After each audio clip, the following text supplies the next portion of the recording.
Sí. Hola, buenos días. Con esta mesa redonda ya cerramos el círculo de los objetivos que teníamos para estas jornadas.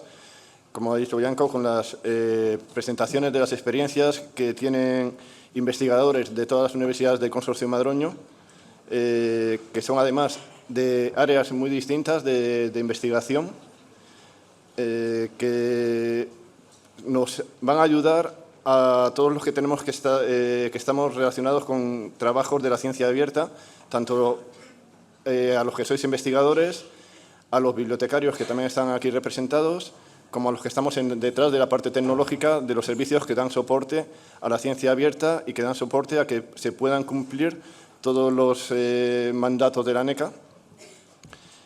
Y sin más, pues voy a pasar a presentar al primero de los ponentes, que es Francisco Antonio García Triviño, del Departamento de Arquitectura de la Universidad de Alcalá.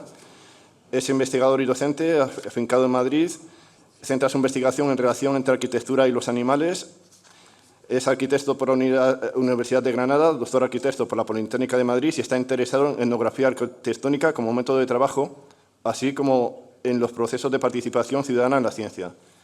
Ha dirigido un proyecto de investigación, Arquitectura y Fauna Urbana, y trabaja en la integración, conservación y promoción de la biodiversidad animal en espacios históricos monumentales. En la página web de Avecinas de Alcalá se puede ver parte de este trabajo. Ha codirigido el proyecto de innovación ciudadana Relatos en Esfera en el marco del proyecto europeo Don't Eat Together Science y es fundador y codirector de la revista Indexada Hipótesis y de la revista experimental también con el mismo nombre, la serie alfabética. De 2015 codirige el estudio de arquitectura Kung Office, desde donde practica en entorno de coproducción y ha sido galardonado con el Premio FAR de Pensamiento y Crítica en 2016 y el Premio 6 de Innovación Educativa en 2018. Vamos a pasar a su presentación.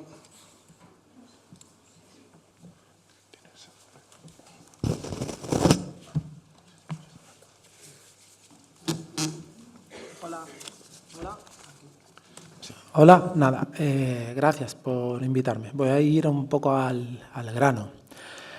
A ver, siguiente.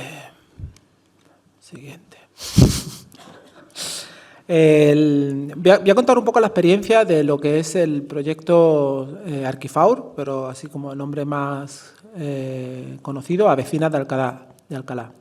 Hay una tabla ahí que se cuenta de forma muy pequeñita, pero que después ampliaré, y que marca como 3 nodos importantes a modo de índice, más bien para lo que se va a contar a posteriori. Esta tabla, esa barra, cuenta como desde que se lanza el proyecto en 2021 hasta que empieza a ejecutarse en 2022, pues hay una serie de acontecimientos donde se vincula la participación ciudadana, los talleres de la participación ciudadana, el desarrollo del proyecto, así como la subida de datos a ciencia de datos. Ahí, para que tengamos un poco, para intentar contar un poco las pautas, prácticamente en el momento que sale la resolución provisional de la aprobación, o sea, de que se podía desarrollar el proyecto, casi a la semana siguiente sale la convocatoria del Laboratorio Ciudadano. Bueno, que es, así como en líneas generales, es una convocatoria. Es un entorno que ofrece el CRAI que se estructura en base a 2 convocatorias. Una primera convocatoria de promotores, donde se lanzan unas ideas que se pueden desarrollar, y una segunda convocatoria que es de colaboradores, que está ahí marcada, que son gente de fuera de la universidad o de dentro de ella que se quiera sumar a desarrollar durante un corto periodo de tiempo lo que son unos talleres. Este periodo de laboratorio ciudadano, que se desarrolló justo y casi de forma inmediata a la resolución provisional del proyecto de investigación, fue muy útil para después el desarrollo del proyecto de investigación con participación ciudadana. Es decir, gracias al laboratorio ciudadano, la participación ciudadana se pudo llevar a cabo de forma bastante fértil, es decir, con resultados valorables. Esto es un poco esto es un poco la segunda parte, que una vez que ya se tuvo la participación ciudadana, ya se desarrolló el proyecto de forma más cómoda. En cuanto a las cartografías, se desarrolló una web y ya prácticamente un año después de iniciarse el proyecto es cuando se empiezan a subir los datos. Atendiendo un poco a esa cronología, aparentemente como lineal y también un poco atosigada de tiempos al principio, aquí se puede apreciar un poco lo que sale el proyecto y acto seguido se lanza como una idea, yo como promotor, para que cualquiera pueda sumarse a ella. Afortunadamente la eligieron, también podían no haberla elegido. Y lo estuvimos desarrollando en el CRAI Ciudadana, con el añadido, o sea, que me llamó un poco la sorpresa de que prácticamente todos los que se sumaron sabían más que yo del tema. O sea, y eso es de distintas fuentes, y eso es algo como muy, muy valorado. O sea, que lo valoré mucho en el desarrollo del proyecto. De ese taller se sacaron una serie de resultados, como se puede ver en la parte de la izquierda y en el de la derecha, que son simplemente unos pantallazos de un PDF, de prácticamente un acopio de ideas y unas visitas que hicimos por la ciudad de cómo las distintas especies de aves existen ya en la ciudad, y la ciudad ofrece una serie de servicios o actividades para, digamos, el bienestar de ellas. Y empezamos lo que es el desarrollo en base a esa información que pudimos captar. Por un lado fue en esos talleres simplemente una información básica, un borrador, pero después esa información lo que realmente sirvió fue para captar a un perfil de población que pudiera involucrarse de forma más intensa en el desarrollo del proyecto. El proyecto en sí lo que pone es en cuestión el término muy extendido de lo que son los servicios ecosistémicos, que tiene una visión como muy antropocentrista, es decir, la naturaleza trabaja para la sociedad, frente a una visión como opuesta, es decir, ¿qué ofrece ya la ciudad a las especies? Frente, digamos, a una visión habitual donde la arquitectura solamente está centrada, así como en líneas generales, de generar detalles constructivos para generar nidificación. El proyecto se centró en cómo estudiar la ciudad de Alcalá, y no solamente como lugar donde nidificar, sino lugares que sirvieran también para distintos tipos de especies. Así que hicimos una especie de nomenclatura. Esa nomenclatura sirvió para una serie de acciones que estuvimos, donde nos centramos, una serie de lugares que visitamos ya de forma más extensa durante la fase 2, es decir, el desarrollo del proyecto. Hicimos unas cartografías específicas de dónde esos lugares, o sea, qué sucedía en cada uno de esos lugares, y ya por fin en la fase 3 fue cuando todo ese paso del 1 al 2, todos esos datos recopilados se volcaron en el repositorio de ciencia. Con la particularidad de la inclusión de los propios ciudadanos en el discurrir del proyecto, digamos, como unos agentes o autores más colaboradores del devenir del proyecto. Y esto es un poco, digamos, la estructura. Aquí os cuento nada más que como en 3 imágenes de forma muy simple las plantillas que les dimos a los participantes en el discurrir del proyecto, un ejemplo de una plantilla complementada por uno de ellos después de hacer varias visitas por la ciudad, y su volcado a lo que es el repositorio de ciencia de datos. Igualmente también se hicieron una serie de dibujos a mano alzada de lo que estaba sucediendo, y estos se volcaron al repositorio de datos, bien a través de archivos que cuando se podían descargar pues eran visualizables tal y como podéis verlo en pantalla. Y eso es todo.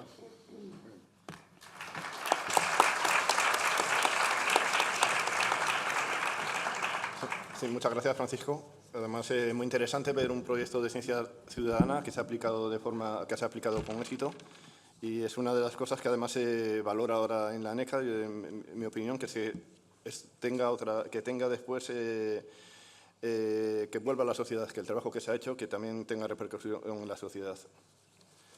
La siguiente presentación la va a ser Modesto Redejo Rodríguez, del Departamento de Bioquímica de la Universidad de Alcalá. Es doctor en Biología Molecular.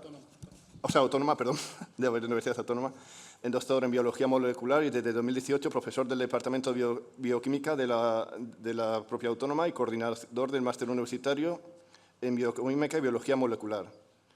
En la Autónoma realizó su tesis, ha tenido una etapa postdoctoral en Francia, luego en España ha estado en SSIC y se volvió otra vez a la Autónoma, iniciando su propio grupo de investigación que pertenece al Instituto de Investigaciones Biomédicas SOIS Montreal, que es un centro mixto de la Autónoma y SSIC. Sus esfuerzos se centran en la caracterización funcional y evolutiva de elementos genéticos móviles en bacterias que contienen nuevas proteínas implicadas en la replicación de ADN y su aplicación para el desarrollo de nuevos métodos de amplificación de genomas. Y entre 2023 y 2024 también han depositado en Ciencia Datos los datos suplementarios de publicaciones en revistas internacionales. Pues nada, Modesto.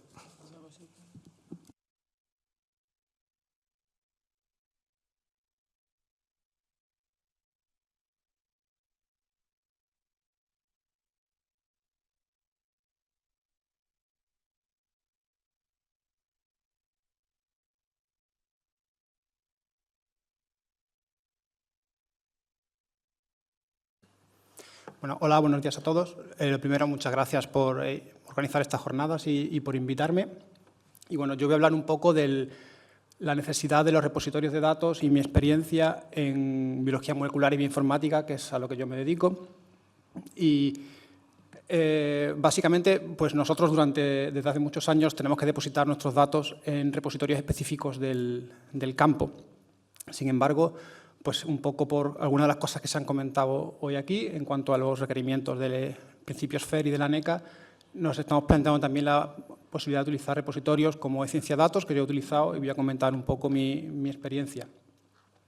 En biología molecular y en bioinformática pues trabajamos con datos tanto primarios como datos de secuencias, datos de estructuras, etcétera, que cuando son novedosos tienen que ir a repositorios específicos, pues NCBI, de la ENA, etcétera, en base de datos específicas, y cuando no son del todo nuevos, pero son necesarios para una publicación, pues pueden ir a un repositorio generalista. También datos de imagen biológica, pues de microscopía, resonancias, etcétera. Y luego hay un apartado muy importante también, que es el análisis o metaanálisis de datos que ya existen para obtener nuevos resultados, nuevas conclusiones biológicas, con lo cual se generan datos secundarios que no caben muchas veces en las bases de datos primarios o en los repositorios específicos del campo.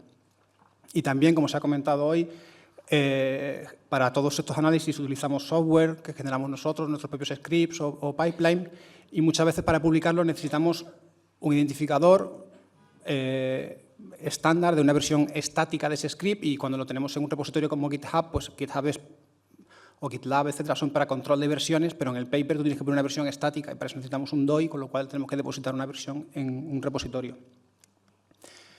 Por comentar un poco un par de casos específicos en cuanto a mi experiencia depositando datos, tenemos un repositorio del año pasado en el que lo que hicimos fue desarrollar una herramienta para amplificación de DNA, y como prueba de concepto pues, amplificamos DNA de genomas bacterianos que ya estaban en las bases de datos, de hecho en muchas versiones, con lo cual no tenía sentido depositar en el NCBI o en la ENA o en una base de datos, digamos, estándar de genomas nuestros datos, porque eran datos que ya estaban, no eran datos nuevos. Sin embargo, teníamos que depositar los datos y queríamos depositar los datos para hacer reproducible el análisis y para complementar la publicación. Y en ese caso, pues depositarlos en Ciencia Datos nos pareció la mejor opción, además de muy fácil de hacer todo el proceso.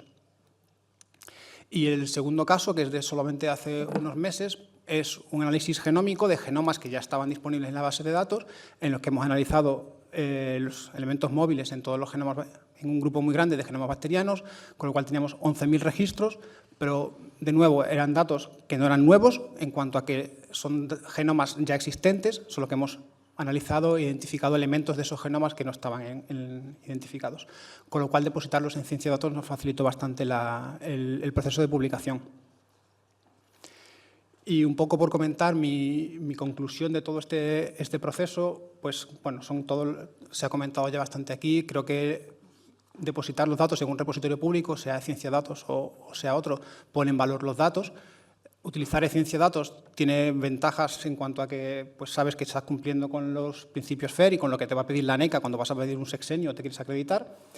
Además, para mí una cosa muy importante, yo he depositado antes datos en el CBI, por ejemplo, y te tiras una tarde entera rellenando metadatos en inglés y aunque te atienden bien cuando le mandas un email, pero pues lleva bastante tiempo. Sin embargo, pues mi experiencia con ciencia de datos ha sido muy fácil porque podía levantar el teléfono, llamar a Marisa y preguntarle cómo relleno esto. Y eso, pues la verdad es que facilita bastante la cosa. Y luego también pues tienes la sensación personal de que como es una cosa que está en tu universidad, tú tienes un control sobre qué pasa con esos datos, qué va a pasar en el futuro, que cuando están en un servidor de un repositorio por ahí que pueda estar en cualquier parte del Pacífico o en cualquier sitio que uno no sabe muy bien dónde está y tenerlo en un repositorio financiado con dinero público, pues facilita un poco las cosas.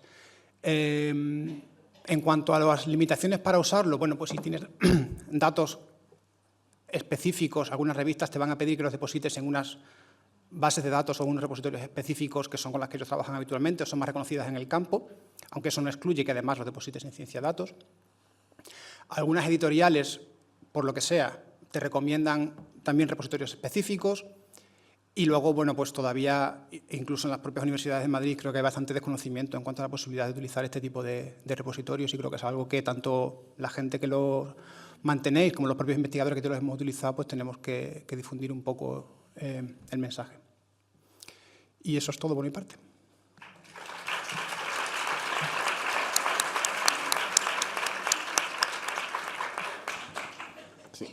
Gracias también, Modesto. Esta presentación yo creo que puede ser muy interesante y que puede animar también a... Os queremos animar a que utilicéis Ciencia de Datos, que es un repositorio que, además de contar con el apoyo de las bibliotecas, siempre se hace una revisión de los metadatos para que sean fair y vais a tener siempre el apoyo de vuestra biblioteca detrás.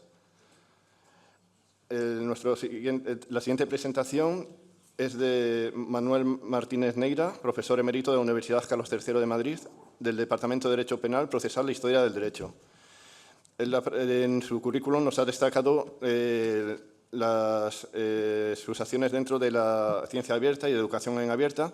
Tiene el premio Open Courseware de 2013, el reconocimiento a su trabajo también dentro de la Universidad Carlos III, Full Open Science, un sello por el que se obtiene cuando todas o casi todas sus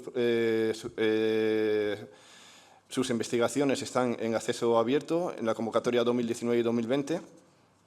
También tiene el Yearbook Open Science Award de 2020, en la convocatoria de 2021 de las universidades, una agrupación de universidades jóvenes, y también tiene el sello Full Open Science en el proyecto UFERINT, que depende de la Universidad de la Alianza de Universidades UFE, en el 2022 y 2023, que también está relacionado con las universidades más jóvenes. Pues nada, sí, presentas. Gracias.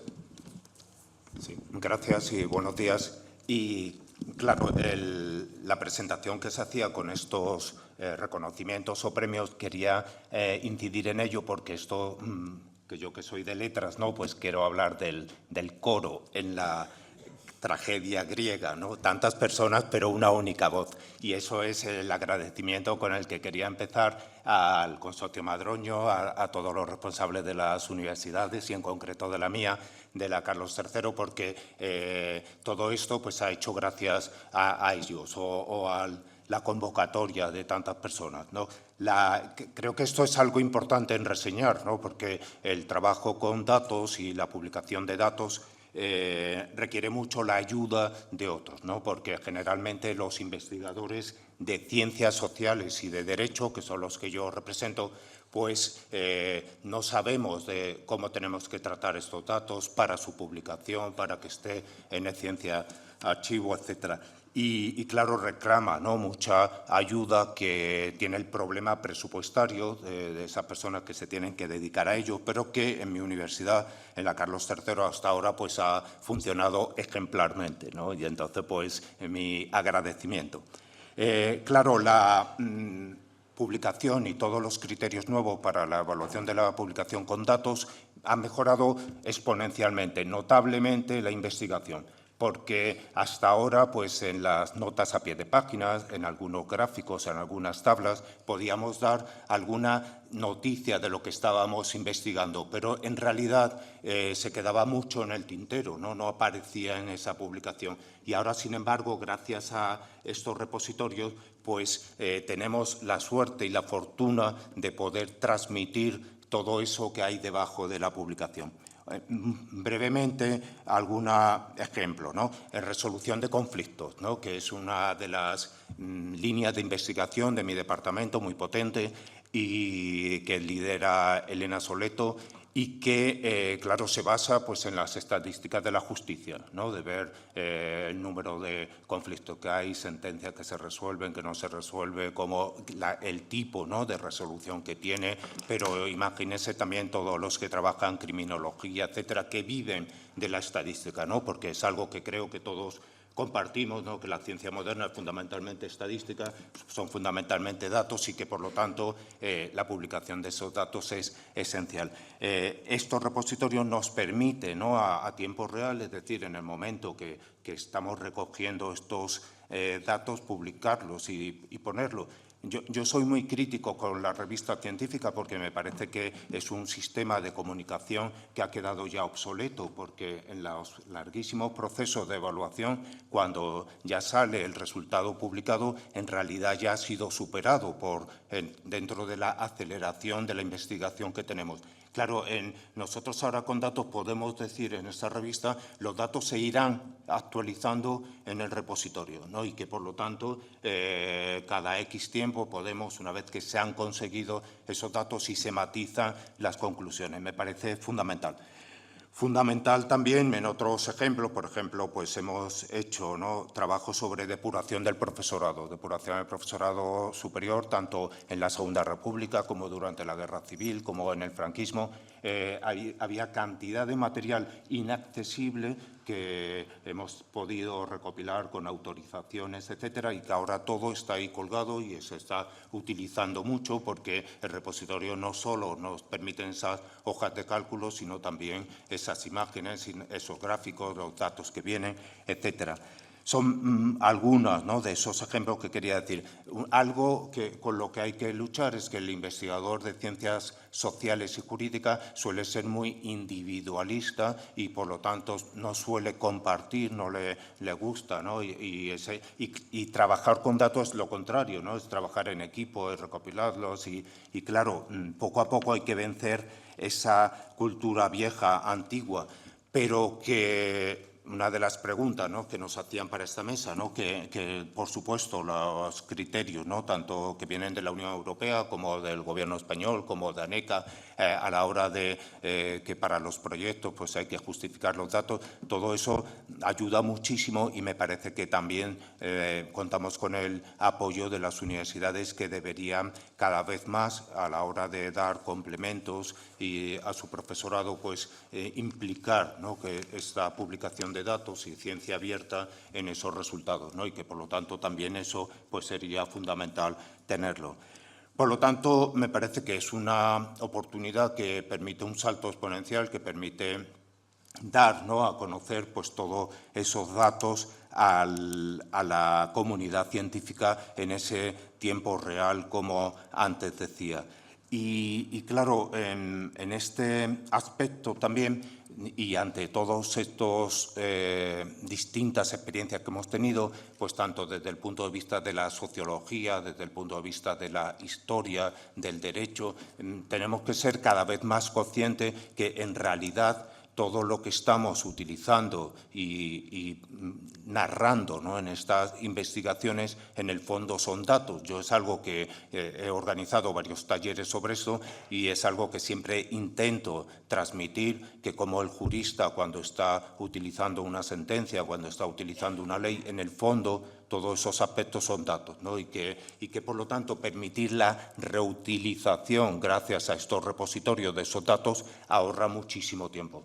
Otro ejemplo que tenía aquí apuntado es que para el estudio de las trayectorias disciplinares, de cómo se han construido las escuelas científicas, cómo estas escuelas han permitido la modernización de un sector etcétera, pues hemos trabajado mucho en el Archivo General de la Administración, donde por falta de presupuesto y por falta de personal, pues el acceso a la información es dificilísimo, ¿no? En el sentido de que no están catalogados, que no existe. Claro, ahora, sin embargo, gracias a Ciencias del repositorio Madroño, hemos podido colgar ahí muchísimos Excel donde vienen por cuerpos determinados, etcétera, recogida toda esa información, de forma que la persona que ahora quiere estudiar cómo se ha desarrollado la ciencia en una determinada institución, en una universidad, en una disciplina, entrando a esas bases que están ahí disponibles, las ordena como quiere, ¿no? Es decir, que lo que permite, ¿no? Y que eso es imposible en una publicación impresa, que ahora el protagonismo es el protagonismo del lector, que está modificando continuamente, ¿no? Esos datos que está accediendo, ¿no? Y que, por lo tanto, no es una lectura pasiva, estática, ¿no? Sino que, según las búsquedas que yo hago en esos datos, estoy ya generando visiones de la narrativa y, por lo tanto, estoy generando ya un relato nuevo. Permite que lo que antes se tardaba 6 o más meses en hacer, ahora se hace en una mañana, porque yo me siento en una mañana y con esas hojas de cálculo y extraigo conclusiones que antes, yendo al archivo e intentando buscar y tal, tardaba medio año como poco, ¿no?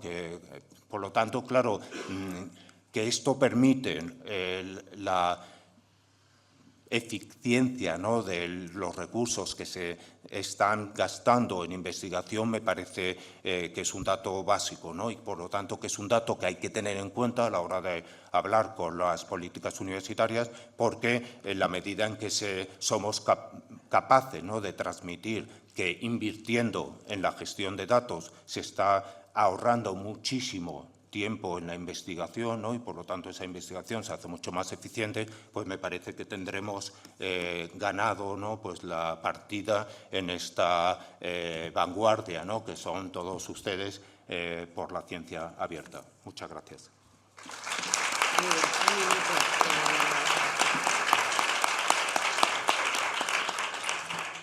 Sí, muchas gracias, Manuel. Sí, muy interesante la defensa de eso, de la publicación en abierto de los datos, que es tan necesaria y que, como yo creo que comentas, es verdad que cada vez se está publicando más también los datos de ciencias sociales que antes, y de derecho, que antes podía haber más reticencia, pues cada vez estamos viendo que está costando por lo menos un poco menos publicar esos datos. La siguiente presentación es a cargo de Ana García Serrano, profesora titular de la Universidad y doctora en Informática en la Escuela Técnica de Informática de la UNED. Mantiene constantemente actividades de formación de estudiantes y ha dirigido diferentes trabajos de investigación en formación en tecnologías del lenguaje y actualmente en humanidades digitales. Es la coordinadora del máster en humanidades digitales de la UNED, verificado por la ANECA. Pues sin más, pasamos a tu presentación. Bueno, pues buenos días, mientras me van cargando Soy Ana García Serrano y creo que represento a muchas más investigadoras, también no solamente de la UNED, en esta mesa. Y es un honor además también que me hayáis invitado. Muchas gracias, os conozco hace mucho tiempo y sobre todo a la Biblioteca de la UNED, de la que voy a poner varias transparencias que creo que voy a poder mostrar. ¿Dónde? Voy a poder mostrar el gran trabajo que realizan. Pero bueno, lo primero es contextualizar. Estamos en un mundo en el que la actividad de Internet, como bien ha dicho el anterior ponente, pues va cambiando los datos. Por ejemplo, tenemos aquí la actividad del 2020. En un minuto, fíjense, Google, voy a fijarme, se hacían búsquedas, 4,1 millones de búsquedas, ¿vale? Con lo cual, fíjense el tipo de cálculo y de potencia que necesitas y de almacenamiento que necesitas detrás. Ya en el 22 hay 5.000 millones de personas en Internet y Google casi ha subido un 50% en búsquedas en 2 años. Se piensa que la cantidad de datos que habrá en el 2025 será de 181 zettabytes, que si no me equivoqué, pues un zettabyte son 1.000 millones de gigas. ¿Vale? Entonces, imagínense la infraestructura que necesitamos detrás y está en sus manos, está en manos de las bibliotecas. Entonces, y de iniciativas tan importantes como Madroño. Yo también estoy, esto es lo que nos permite Dialnet ahora a muchas universidades, pues ahí estoy, tengo mi participación. Pero lo que quiero decir es que les conozco, no 25 años, pero a lo mejor sí ya 18, 19 años conozco Madroño y creo que gracias a ellos muchos de investigación aplicada hemos podido hacer y dejar allí todos nuestros datos y reproducir, pero no, que sean reproducibles para los siguientes investigadores. Aunque solo sean nuestros estudiantes, ya son muchos. Y también quiero destacar a la Biblioteca de la UNED, que ya lo he dicho, que creo que es muy importante su dirección y toda la estrategia que tiene detrás y gracias a ellos podemos hacer mucho los investigadores. Por ejemplo, una de las cosas que hacen es formación. Es importantísima la formación abierta que nos dan y, por ejemplo, es muy conocido en la UNED entre todos los profesores que cada vez que tienes que presentar un sesenio, lo primero tienes que llamar a la biblioteca, porque claro, como además cada vez te van cambiando toda la normativa. Y bueno, y ahora además con el cambio que ha habido, ya rápidamente se han puesto en marcha y ahora cada vez que pedimos un proyecto, no solamente de Horizon, sino que también de los proyectos nacionales, nos ponen a una bibliotecaria, voy a hablar en femenino, a una bibliotecaria para que nos atienda y nos diga cómo tenemos que hacer el plan de gestión, que antes Leire lo ha presentado. O sea, que tienen allí la información en abierto y pueden ver lo que es un plan de gestión de datos, que lo necesitamos para pedir proyectos para los investigadores. Entonces, quiero decir con esto que con la magnífica presentación que nos ha hecho Daniel Garijo, ¿vale? Pues entonces ahora cada vez tenemos más claro lo que es el ENCA, o sea, lo que es datos, ¿vale? Datos de investigación. Y a la investigación aplicada, como bien ha dicho el ponente anterior, ¿vale? El profesor Manuel de la Carlos III, Martínez Neira, ¿vale? Pues entonces nos han tratado fatal. La investigación aplicada, o sea, porque claro, ¿cuántos JCRs podemos hacer nosotros en un proyecto? Aunque yo toda mi vida he tenido proyectos, que ya es muy larga, pues podemos hacer pues 1 al año, 2 como mucho, cuando ya tienes 3, pero claro, si solo valoran los JCRs, si no valoran las encuestas, y bueno, ya no quiero decir en el mundo del derecho, aunque luego cada uno en su campo pues va buscando su vida, ¿no? Pero es muy importante todo esto. Y claro, ahora ya resulta que, fíjense ahí, estamos todos prácticamente, ¿no? Son resultados, mediciones, trabajo de campo, las fichas que nos enseñaba el primer ponente, que ya no me atrevo a decir, pero que ustedes saben quién es, ¿vale? Que se lo da a la gente y le dice, oye, pásame estas fichas. Entonces, el código, por ejemplo, los informáticos, yo soy doctora en informática, no podemos, el código no se puede patentar. Entonces, además ahora una crítica al nuevo, ahora resulta que tenemos que además decir que si son de reconocido prestigio los que se han descargado nuestros datos. Madre mía, ya me espero a la biblioteca a que me diga cómo tengo que demostrar que son de reconocido, porque ya no vale que tengan un apellido extranjero, ¿vale? Ya tienen que tener algo más. Entonces, bueno, que realmente la nueva ley pues nos ha dado mucha importancia, pero yo voy a seguir aquí con mi gorro, que vengo de la UNED. Entonces, la UNED tiene 2 servicios muy importantes. Uno es el espacio, que nos permite publicar no solamente publicaciones que no son JCR ni que vamos a mandar a un congreso, sino, por ejemplo, trabajos de nuestros estudiantes. Necesitan una serie de permisos y etcétera, también del director, etcétera, lo tienen muy bien organizado. Pero además trabajan en el consorcio Madroño, son del consorcio Madroño, pues supongo que 25 años, casi con toda seguridad, aunque no se lo he preguntado, pero claro, también podemos trabajar, ya he hablado de esto, y entonces tenemos unos manuales, la verdad, fenomenal, cómo encontrar, cómo publicar, y esta soy yo. Claro, un poquito también de mí voy a decirles, ¿no? Entonces, esta soy yo. Yo llevo, pues desde el 19, estuve 25 años en la Politécnica y luego ya me fui, hace 17 me fui a la UNED y descubrí la biblioteca y los estudiantes. Lo demás, en todas las universidades, que tengo amigos de la Carlos III y tal, todas las universidades somos relativamente parecidas, pero la UNED tiene 2 cosas muy importantes, de verdad, que son la biblioteca y sus estudiantes. Son una maravilla. Y entonces, bueno, ahí estamos. Entonces sí que he podido ponerlo, pero hasta ahora no, yo el último sexenio no pude. Sí puse que tenía esto, pero no lo valoraban, ¿vale? Ahora ya pues veo que tengo 300 descargas de no sé qué, tal. Bueno, pues además te anima a seguir trabajando porque es muy difícil para los investigadores, sobre todo para la investigación de la gente joven, que lo único que te dice es, pero Ana, ¿y esto? Entonces, ¿cuántos JCR voy a poder hacer? Pero esta línea de mi currículum, ¿cuál va a ser? Entonces, bueno, pues hay que decirle, pues mírame. Esta es la parte de esto sí les gusta más a mis estudiantes, que es el poder poner.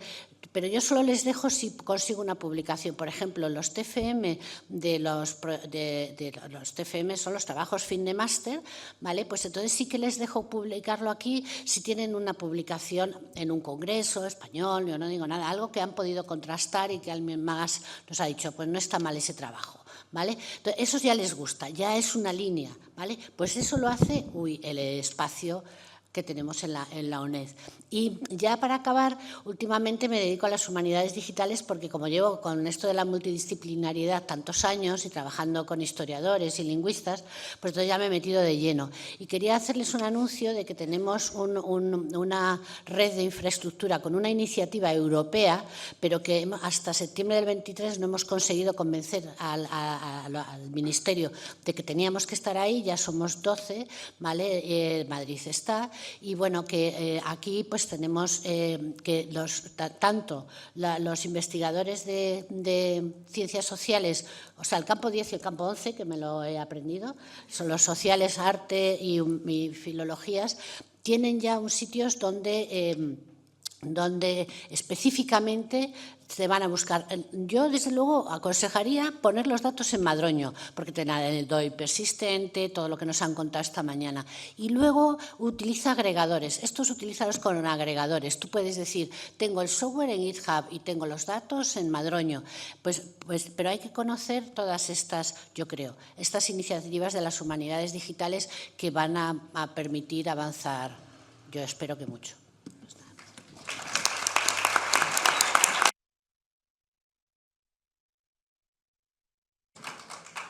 Muchas gracias, Ana. Y también doy fe de que las bibliotecas están haciendo un gran trabajo, ayudando a los investigadores y haciendo que toda la investigación pueda seguir adelante.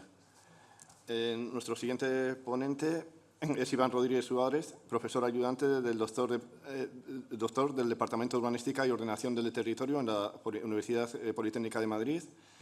Es investigador en proyectos de los Planes Nacionales de Investigación, Desarrollo e Innovación, del Observatorio de Vulnerabilidad Urbana del Ministerio de Vivienda y Agenda Urbana, de su actividad profesional y de transferencia en urbanismo y edificación con sector público y privado, y tiene áreas de investigación y actividad profesional como el planeamiento urbano, política de vivienda, mercado inmobiliario, rehabilitación y vulnerabilidades urbanas. Pues le pasamos la palabra y ponemos la presentación. Sí, buenos días y mientras se va cargando la presentación, muchas gracias por la invitación y aprovecho, al igual que mis compañeros que me han antecedido, para felicitar y agradecer tanto al Consorcio Madroño como a nuestras bibliotecas y en especial a la nuestra de la UPM por los excelentes servicios que nos ofrecen. Yo, por casualidades de la vida, me he enfrentado a estos protocolos de publicación de datos en otras comunidades autónomas y he de decir que por lo menos las que me ha tocado a mí como muestra no tienen un servicio equivalente ni parecido al que tenemos aquí. Aprovechémoslo y démosles las gracias por ello. Bueno, lo que voy a contar es la experiencia de publicación de lo que hemos denominado los datos abiertos de los catálogos de barrios vulnerables de España, que os voy a relatar un poquillo por encima en qué consiste el proyecto y qué es lo que hemos hecho. Los catálogos de barrios vulnerables de España pues son un proyecto histórico más antiguo que el Consorcio Madroño. Se iniciaron en el año 96. El Consorcio Madroño cumple ahora 25 años, pues nosotros los cumplimos ya en el 21. Y precisamente en esa fecha decidimos poner en orden y publicar en abierto los datos que se habían ido produciendo en diferentes oleadas que son coincidentes con las décadas y la publicación de los censos de población y vivienda. Entonces, estamos ahora mismo con la revisión de la 4ª edición del catálogo de barrios vulnerables que creo que lo he dicho, pero si no lo repito, que lo hacemos en colaboración vía convenios entre la Universidad Politécnica de Madrid a través de nuestro grupo de investigación y el Ministerio competente en políticas urbanas, que ahora se llama Vivienda y Agenda Urbana, pero que históricamente ha sido transportes, movilidad, fomento, bueno, el que fuera tocando. Y estas 4 ediciones que ha habido, pues claro, han ido acompañadas de unos cambios tecnológicos fabulosos, diría yo. No, claro, la primera edición que se inició en el año 91, pues nada tiene que ver los medios de los que se disponían con los que tenemos hoy. Entonces, decía que en el año 2021, al hilo de la nueva actualización de la edición del 2021 y bajo la dirección de Agustín Hernández Aja, que es quien ha dirigido afortunadamente todas las ediciones, lo que ha permitido dotar de continuidad al producto y que no se haya perdido por el camino la trazabilidad histórica de las series básicamente estadísticas y gráficas, que es lo que producimos.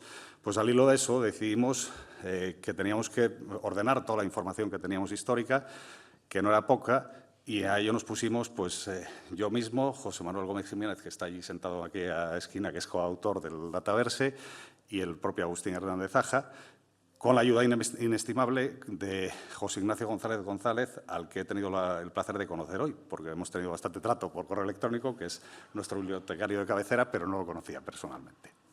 Bueno, entonces, como decía, este es un trabajo coral. Nosotros lo que hemos venido haciendo estos 2 años que nos costó poner esto en orden fue precisamente esto, ponerlo en orden, pero es un trabajo en el que han trabajado, lo he traído, el fondo ilustrado que veis ahí, pues es el listado de personas que han participado en la redacción de estos documentos, pues que son varias decenas de personas que han intervenido a lo largo de un periodo muy largo de trabajo. En concreto, lo que está disponible ahora en eCiencia Datos son 25 años de trabajo con diferentes equipos y con evoluciones tecnológicas, vamos, sobresalientes. De hecho, he puesto esa ilustración que veis ahí de cómo era una oficina técnica de la arquitectura urbanística en los 90, pues que todavía usábamos los tableros, dibujábamos a mano, y lo que teníamos era el Windows 95 y 4 bases de datos muy rudimentarias, y lo que usamos hoy, que es sistemas de información geográfica, todo digital, apenas se dibuja a mano y demás. Entonces, esto ha derivado en una situación complicada con los datos porque no son homogéneos, que luego relataré. Y antes de ir a explicar en qué consiste la información que hemos volcado, explicaré someramente de qué va el proyecto. El proyecto, pues lo que hacemos es identificar zonas en las ciudades españolas mayores de 50.000 habitantes en las que la población se encuentra en peores condiciones relativas que el resto de la población española. Esas zonas que identificamos mediante parámetros numéricos, las delimitamos luego en función de criterios urbanísticos, haciendo un trabajo que, siguiendo la analogía que utilizamos a veces con los alumnos, un trabajo de carnicero. Despiezamos la res en paquetes de cierta homogeneidad morfotipológica y en los que teóricamente fuera factible organizar actuaciones que permitieran mejorar esos espacios. Estos que llamamos barrios vulnerables pues son piezas en las que viven entre 3.500 y 15.000 personas y para cada una de ellas, una vez identificadas, pues somos capaces de dar una información alfanumérica, estadística y de todo, y cualitativa incluso en alguna de las ediciones de los catálogos. Entonces, hecha esta primera descripción de cuál es el producto, lo que teníamos era una amalgama de información muy heterogénea. Os decía que la primera edición del catálogo se hizo en papel y teníamos bases de datos y la del 2001 ya incorporó algo, las tecnologías de la información, no como las ediciones posteriores, y de lo que se disponía pues era de archivos CAD, algunos instrumentos de difusión de la información a través de páginas web y PDFs, básicamente. Y además se aprovechó durante esa edición para digitalizar la información que se había producido en la primera de las ediciones. Al final, cuando nos enfrentábamos a la nueva edición con datos del 21, teníamos serias dificultades para manejar la información y fue esto la información de la que partíamos y fue esto lo que motivó precisamente el tratar de buscar ayuda en nuestra biblioteca y ordenar todo lo que teníamos y las dificultades han salido hoy en especial en en la primera charla de Daniel Garijo, que hablaba de cuál voy a ser yo, el yo del futuro. Pues precisamente nosotros aquí nos enfrentábamos a nuestros yos del pasado y teníamos un caos relativamente notable de información, pues porque estaba dispersa en diferentes sitios, porque había incertidumbres notables sobre cuáles eran las últimas versiones de los datos, las correctas, porque la distribución que se estaba haciendo pública era parcial, nos llegaban muchas peticiones de información que nos estaban sobrecargando de trabajo y que teníamos que resolver por nuestra cuenta a través del Ministerio o a la universidad. Y la última y no menos importante, que las rutas eran variables, porque todo esto se colgaba en las páginas del Ministerio y el Ministerio, precisamente porque cambia de nombre periódicamente, las rutas se perdían. Entonces, el no tener identificadores persistentes era un drama.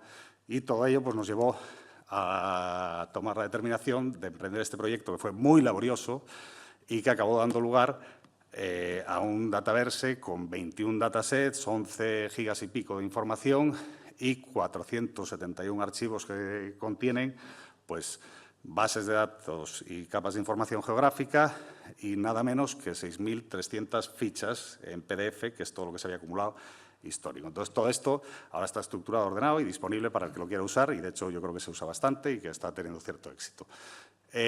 Además de ordenar toda la información, homogeneizarla y revisar algunos errores que también se detectaron por el camino, porque esta fase sirve, yo creo, también para poner en orden lo que se había venido haciendo y detectar algunos fallos menores, pero alguna cosa que había discrepancias y demás, pues nos pareció que era óptimo acompañar toda la información de un manual de especificaciones bastante detallado que explica en detalle cómo está ordenado esto, dónde se pretende llegar y cómo se pone a disposición pública. Al final, os decía que son 21 datasets, uno de ellos contiene los datos de las bases de datos con datos numéricos y las capas de información geográfica en formato SHP y el resto es el fichero en PDF que está ordenado por ciudades y por comunidades autónomas. ¿Para qué sirve esto? Pues sirve, tengo dos diapos, una dedicada a las bases de datos y otra a los ficheros. Las bases de datos en realidad sirven para elaborar otras muchas informaciones derivadas y utilizarlo en investigaciones complementarias. Por ejemplo, tenemos conocimiento que se usan para determinados estudios de salud urbana o demás, o se utilizan para la elaboración de políticas públicas y la poder allegarse subvenciones públicas de determinadas convocatorias de rehabilitación o demás. Las capas están ahí y las pueden usar cualquiera y analizar la evolución, pues, por ejemplo, es relativamente sencillo para cualquiera de las ciudades. Y el fichero pues, contiene la información para cada uno de los barrios delimitados y ciudades de las piezas que se han ido identificando con sus parámetros de referencia, los problemas que se han detectado y demás. Además de todo esto, ya voy cerrando,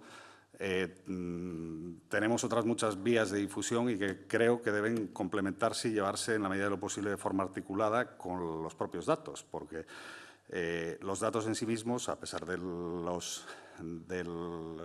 las alabanzas que he hecho iniciales al consorcio, no son para humanos. Vamos, la página web pues, es poco amigable en principio para aquel que quiera meterse, para la ciudadanía ya por descontado, es para iniciados y para gente que controle un poco el tema. Entonces, nos parece que una buena estrategia es combinar la difusión de los datos con otro tipo de productos, bien sean publicaciones más de divulgación, páginas web o demás, y utilizarlo todo en conjunto y de manera coherente, lo que no es nada sencillo, sobre todo cuando tienes un trabajo que dura muchos años y demás. Entonces, he puesto algunos ejemplos de cosas que hacemos a partir de esta información, que, pues, desde artículos científicos, libros o la página del propio Ministerio que difunde esta misma información. Y ya cierro con esta.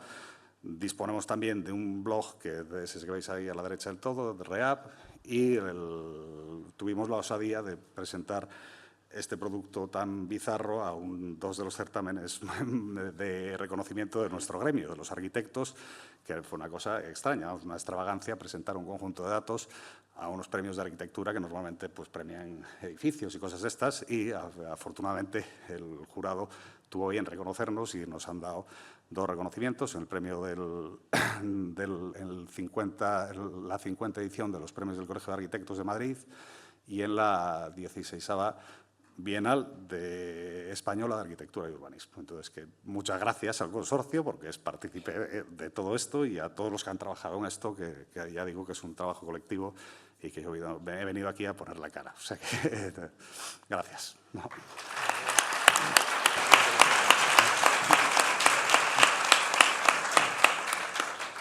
Sí, muchas gracias, Iván. Sí, es desde luego otro claro ejemplo de un proyecto que puede tener repercusión y que espero que la tenga en la sociedad y que, como has comentado, se está accediendo estos datos se está accediendo bastante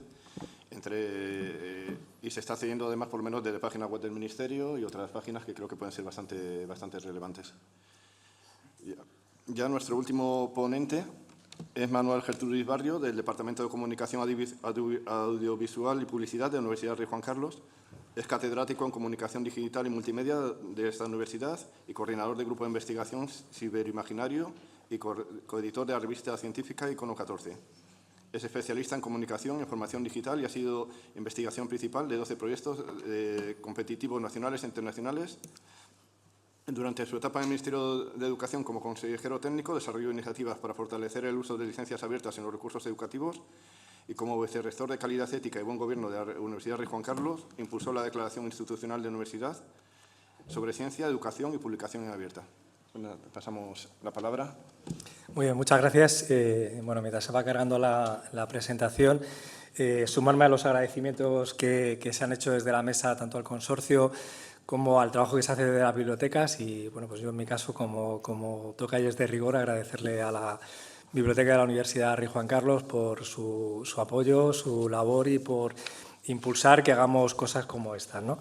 Y felicitar a todos los compañeros de mesa, porque sinceramente cada cosa que veía me parecía más fascinante. Me gustaría dedicarme a casi todo lo que hacéis y lo único que la vida da para lo que da, ¿no?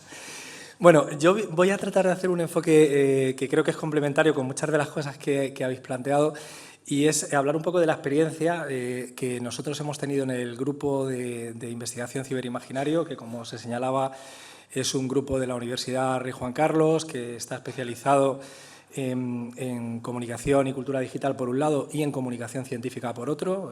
Por eso me parece siempre tan interesante ver este tipo de proyectos. Y contar un poco cómo esa experiencia que hemos ido trabajando sobre todo con los investigadores noveles, con los predoctorales, con los R1 ahora en esa nueva nomenclatura que utilizamos, ha sido fundamental para ir generando una cultura de la ciencia abierta y dentro de esa cultura de la ciencia abierta una cultura de los datos en abierto. Creo que, como pasa en casi toda modificación tecnológica, ¿no? Pues tenemos como un doble proceso. Los que nos tenemos que enganchar a la nueva evolución de algo que sucede, una nueva revolución que aparece, y luego pues hay gente que se incorpora justo cuando se produce ese momento de la revolución y tenemos que hacer el esfuerzo de que ellos lo integren de manera nativa, es decir, que de alguna forma sean capaces de introducirse en esa cultura de la ciencia abierta. Y quiero contaros ahí porque creo que es un caso en nuestro grupo de cómo hemos conseguido que no solamente los investigadores más senior, sino aquellos que se están incorporando en los procesos de investigación y que han pasado de R1 a R2, realmente para ellos ya es algo natural. Para ellos lo que es difícil es pensar que no van a publicar en abierto o que no van a publicar datos en abierto, ¿no? Y eso es un trabajo que tiene mucho que ver con el apoyo que se presta, como antes señalaba, desde las bibliotecas, con que existan infraestructuras que ayuden, como las que impulsa el Consorcio Madroño y otras instituciones, pero también con un trabajo muy de picar piedra todos los días, de trabajar en el laboratorio con los estudiantes, de forjar talento orientado a esa orientación.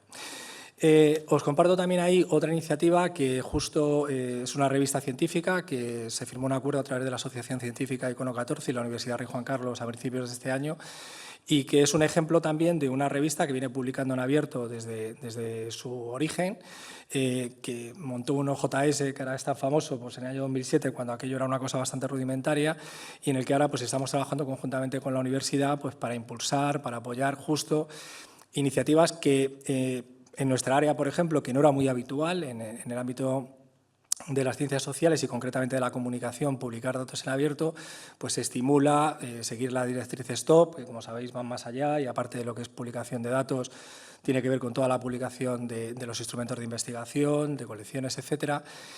Y evidentemente, pues seguir todo lo que son principios FAIR y bueno, pues consolidar un poco esa iniciativa, porque al final lo que se lee, lo que se escribe, lo que se pide, ¿no? Pues acaba configurando una imagen, ¿no? Y vertebra también la visión del colectivo. Bueno, nosotros desde hace ya bastantes años intentamos, también un poco por circunstancias personales y laborales, ¿no? Como antes se señalaba en la presentación, yo tuve la oportunidad de trabajar hace muchos años en el Ministerio de Educación e impulsar pues, proyectos no solamente de ciencia abierta, sino de cultura y de educación abierta. Y bueno, cuando empezamos a trabajar con datos de investigación, consideramos que la mejor forma de conseguir que esos datos funcionasen bien era no solamente pensar en la explotación del dato después, sino en origen. Como se ha presentado ya esta mañana, bueno, pues empezamos a utilizar las primeras versiones de Pagoda, cuando los compañeros y las compañeras de biblioteca de la Universidad Rey Juan Carlos me dijeron, existe esta herramienta, oye, probarla porque creemos que os puede servir. Ha sido una herramienta muy útil, creo que todo este tipo de instrumentos que te sirven para interrogar sobre cómo vas a diseñar desde el origen todo el proceso de gestión de datos son básicos y seguimos haciéndolo, ¿no? Y creo que la herramienta, la nueva versión que tenemos actualmente es realmente extraordinaria para facilitar ese trabajo efectivo desde el principio, ¿no? Desde el diseño de los datos. Por supuesto, tenemos esa cultura de seguir impulsando, ¿no? La publicación de datos, por un lado en Ciencia Datos. Hemos ido publicando datasets vinculados con diferentes investigaciones que hemos desarrollado en las distintas líneas de trabajo del grupo de investigación. Pero también he de decir que bueno, pues cuando se ha tratado, por ejemplo, de proyectos europeos, antes se señalaba, por ejemplo, que en algunos casos pues hay otras fuentes de referencia y esto luego en la discusión supongo que debatiremos sobre la integración de sistemas, ¿no? Y la importancia de que facilitemos al máximo, ¿no? Que los investigadores dediquemos el menor tiempo posible, ¿no? a esta parte pura de gestión, ¿no? de la información y que lo podamos hacer bien. Bueno, hemos trabajado mucho en publicación, sobre todo pues en Zenodo, con los distintos proyectos europeos que llevamos, también contribuyendo y ayudando a compañeros de otros proyectos en los que llevamos la gestión de comunicación. Pero no solo, como decía, los datos, ¿no? Sino que también pues, nos preocupa mucho publicar todo lo que son los instrumentos de investigación, cuestionarios, sistemas de recogida de información, facilitando también que se puedan reutilizar, ¿no? Métodos que hemos aplicado para que haya una posibilidad, ¿no? De que se puedan fácilmente reutilizar. Una cuestión que me gustaría resaltar en este sentido es que al final los repositorios son ventanas, ¿no? Y no estoy hablando solo ahora de lo que voy a decir de impacto en el sentido de lo que nos piden las agencias de acreditación, que para mí es una consecuencia de lo que hacemos o lo que intentamos hacer bien, no un resultado, ¿no? El indicador de impacto debería ser en realidad algo que nos congratula con el trabajo que hacemos y no algo que buscamos per se, ¿no? Sino que tiene que ver con la naturaleza de generar impacto real, como por ejemplo veía en este último proyecto, ¿no? De que bueno, pues la información tiene la capacidad de intervenir en la realidad social y eso es lo importante. Pero es verdad que los repositorios son ventanas, ¿no? Y hay que tratar de que las ventanas tengan la mayor visibilidad posible, porque de eso también va a depender que se recupere la información y tenga el impacto que deseamos. Al final, como bien sabemos en comunicación, lo importante es que lo que hacemos llegue y que llegue a los públicos que estamos buscando, ahora que hablamos tanto de stakeholder, ¿no? Y que hablamos en investigación e innovación responsable de los distintos públicos de la ciencia, pues tenemos que ponérselo fácil. Y hay que buscar todos los caminos, ¿no? Nosotros pues, también tratamos de publicar, es verdad que siempre con Open Access, en revistas de datos que dan mucha visibilidad también a resultados. Procuramos que no condicionar las licencias para que luego se puedan depositar de forma abierta también en los repositorios institucionales. Y luego creo que una de las iniciativas que se ha alumbrado en los últimos años, el Open Research Europe, que como seguramente bien sabéis, no solamente incentiva la publicación en abierto, sino también la evaluación abierta de pares, es decir, que realmente es un modelo de publicación continuada en la que se estimula que pues la comunidad que está interesada en tu objeto de estudio pueda estar interviniendo sobre tu publicación, evaluando de manera abierta, haciendo transparente no solamente la evaluación, sino también las respuestas que se le dan de los autores. Pero creo, y es una parte muy interesante, que venía al caso de lo que comentaba antes, y es que la parte interoperable con Zenodo es muy buena. Entonces, el esfuerzo que haces por publicar en este entorno y la visibilidad que obtienes para aquellos pares, en este caso científicos, que están interesados en tu investigación es muy relevante. Y creo que eso es un buen modelo para Tiene otros problemas y seguramente hoy no tendremos oportunidad de debatirlos, pero creo que esta es una línea interesante, ¿no? Seguramente yo soy, como antes señalaba, coeditor de una revista científica, pero no tendría ningún problema en integrar la revista científica en una plataforma que emulase esto para los proyectos nacionales. Y ahí lanzo el reto, pues hay alguien de FECIP por aquí o del Ministerio para que lo debatamos. Creo que son buenos ejemplos de cómo integrar, ¿vale?, y potenciar soluciones globales mejora una cuestión básica: producir información, pero sobre todo facilitar la recuperación por parte del que le puede ser útil, ¿no?, que de esto va esta cosa. Bueno, en nuestro caso, como os decía, hemos trabajado intensamente con los estudiantes, con la parte de captación de talento. Procuramos siempre que los investigadores junior que entran en el equipo de investigación aprendan a trabajar con un sistema de ciencia abierta, entiendan también no solamente lo que es el impacto científico, sino el impacto social, se comprometan con ello, es decir, no que me busquen un indicador luego para una evaluación o un sexenio, sino que realmente entiendan cómo podemos contribuir a impactar en la sociedad y entender a los públicos, ¿no?, hacer un mapa de públicos. Nosotros les pedimos que hagan un mapa de públicos de su investigación, que entiendan cuáles son los canales por los que pueden llegar y de qué manera pueden ser eficaces en lo que van a hacer.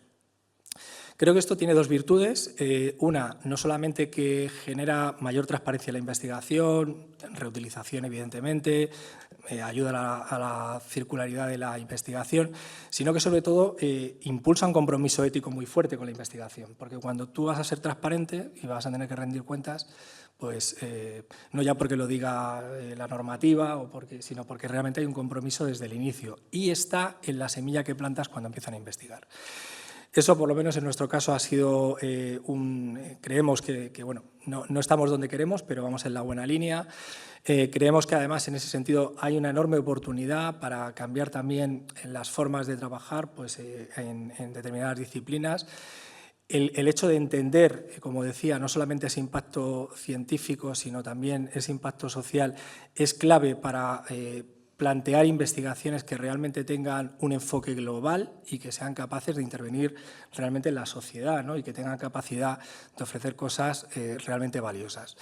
Ese es un poco el compromiso. Creo que tenemos retos. Decía que estamos hablando toda la mañana de un poco de los principios FAIR y a veces pues tenemos que hacer que las plataformas sean interoperables, ¿no? Sé que estáis trabajando denodadamente para ello, pero todavía tenemos un recorrido y hay que impulsarlo, ¿no? Y cuento una cosa muy breve ya para terminar. Todos pagamos religiosamente la renta todos los años. Fijaros, los que ya pues, vamos teniendo algunos años, que llevamos muchos años haciendo la renta, lo que ha cambiado, ¿no?, la aplicación. Ahora el que no la hace ya es porque no la quieres hacer. ¿Dónde está la cuestión? Que se ha hecho extremadamente fácil pensando en el usuario. Es decir, tengo todos los datos, tengo los datos organizados de una forma pues normalmente bastante precisa y te lo pongo muy fácil. Entonces, yo sí que hay una cuestión que quiero reseñar y entiendo que ahora entraremos en el debate, que es que tenemos que ponerlo fácil porque todo esto son elementos de calidad para la ciencia, pero todos tienen un poquito de trabajo añadido. O sea, no digo que sea mucho trabajo, pero un poquito, ¿no?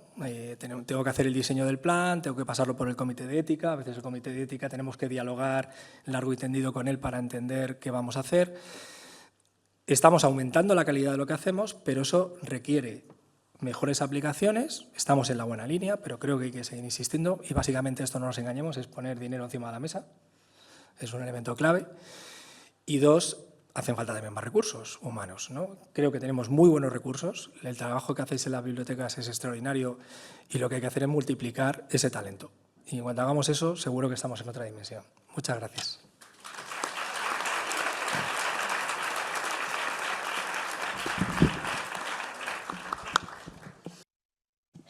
Sí. Muchas gracias, Manuel. Sí, todas las presentaciones han sido, de luego, muy interesantes. Y esta es con lo que me quedo como parte del equipo que gestiona las herramientas que utilizáis para depositar los datos, para hacer los planes de gestión. Es nuestro interés en que sean, como tú dices, que sean lo más interoperables posibles y que sean lo más sencillas de utilizar, que os quiten todo el trabajo que se pueda. Y en eso es en lo que espero podamos aprender también un poco cómo hacerlo, porque muchas veces no tenemos la visión, de los que trabajamos con las herramientas, de las que tenéis después los investigadores. Y ahora, desde las bibliotecas de las universidades, han preparado también unas preguntas que nos gustaría haceros a todos para ver relacionadas con la gestión de datos de investigación, cómo ha cambiado la forma de la valoración de vuestro trabajo. Y la primera pregunta que os queríamos hacer es si creéis que los datos de investigación, ahora con la nueva reforma de la NECA, se valoran de forma correcta, sobre todo en comparación a las revistas, si el cambio es adecuado, si debería haberse hecho de otra forma, cómo se puede, qué tal es la valoración ahora mismo de los datos en comparación con las revistas.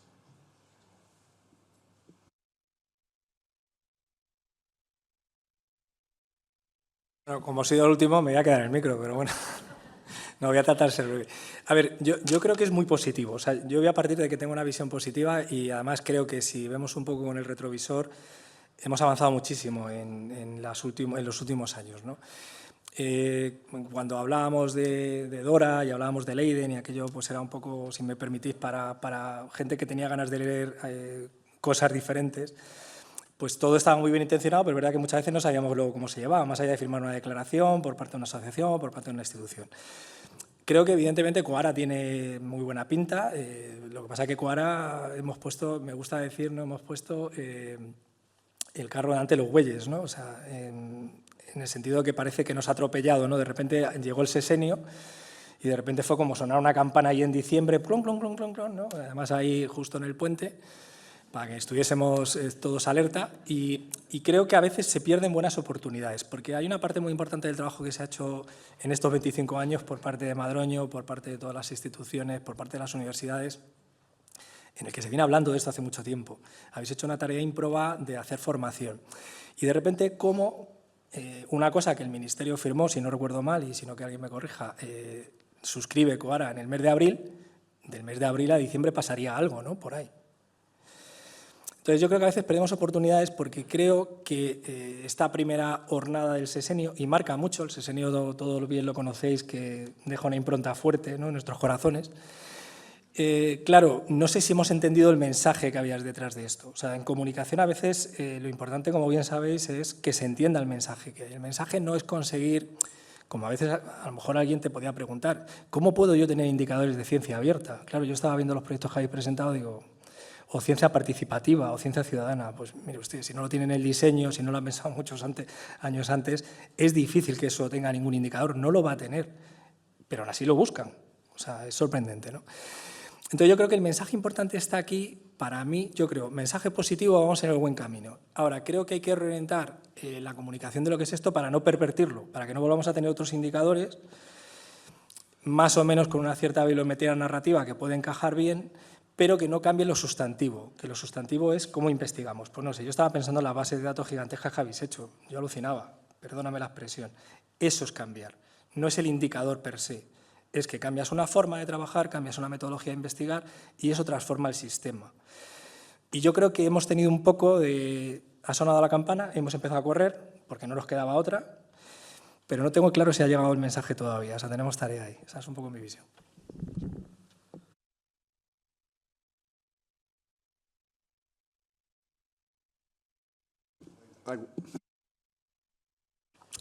Bueno, voy a intervenir yo y voy a contar una experiencia personal. Yo me acabo de acreditar como profesor titular con los criterios anteriores y fueron estas unas de las contribuciones que incluí. Claro, en nuestra área, que está a caballo entre lo técnico y lo artístico, teníamos ya históricamente la posibilidad de introducir creaciones artísticas. Por esa vía las metí yo. No sé si han contado por esa vía o por la vía de contribuciones científicas al uso como datos per se. Como además os decía que este conjunto de datos en concreto está premiado, ya hubiera sido extraño que no lo valoraran. En cualquier caso, tengo un amigo que dice habitualmente que los criterios de evaluación están construidos y pensados y argumentados para las denegaciones, no para las concesiones. Aquellos que nos conceden no tenemos ni idea de lo que han evaluado y si han tenido en consideración lo que ponemos o no. Entonces, yo creo que es difícil intuir porque además hay un grado de discrecionalidad importante también en las comisiones, ¿no? Toda esta entelequia de que es todo, vamos, muy parametrizable y medible y demás, pues no sé hasta qué punto. Todos conocemos casos de gente con currículums equivalentes que se han acreditado, que sí, que no, en fin, y depende de múltiples circunstancias y no sé hasta qué punto estamos en condiciones, por lo menos yo, de evaluar si esto va a suponer un cambio o a dejar de serlo, la verdad. No.